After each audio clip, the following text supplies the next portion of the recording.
Here is how to enter dividend income from Form 1099 DIV in TurboTax, step by step. Start in the Federal section, then open Income.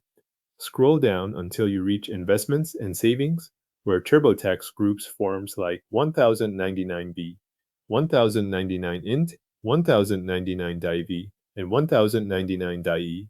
When you find that section, click Review to open it and move into the investment income area. Once you are in Investments and Savings, look for Dividends on 1099 DIV. Click Review beside that entry to open the Dividend section. This is where TurboTax handles income reported on Form 1099 DIV, so make sure you select the Dividends option and not another investment form by mistake. If you already entered other investment documents earlier, you may see a screen with existing forms listed.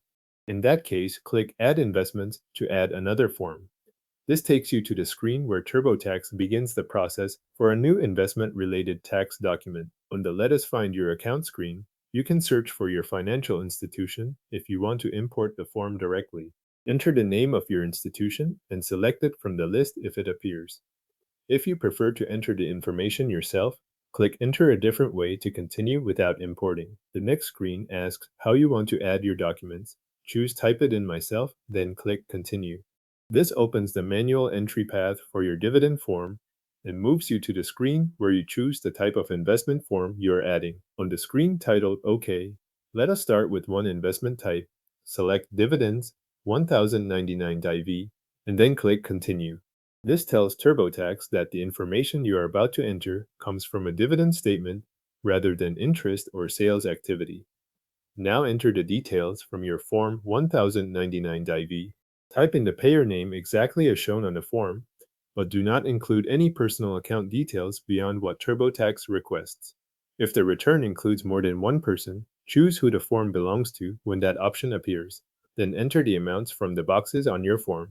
This includes Box 1A for total ordinary dividends, Box 1B for qualified dividends, and Box 2A for capital gain distributions.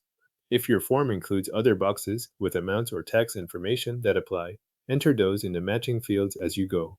Make sure each amount goes into the correct box, since TurboTax uses those entries for different parts of the return. After you finish entering the form, click Continue. TurboTax will then show the Uncommon Situations screen.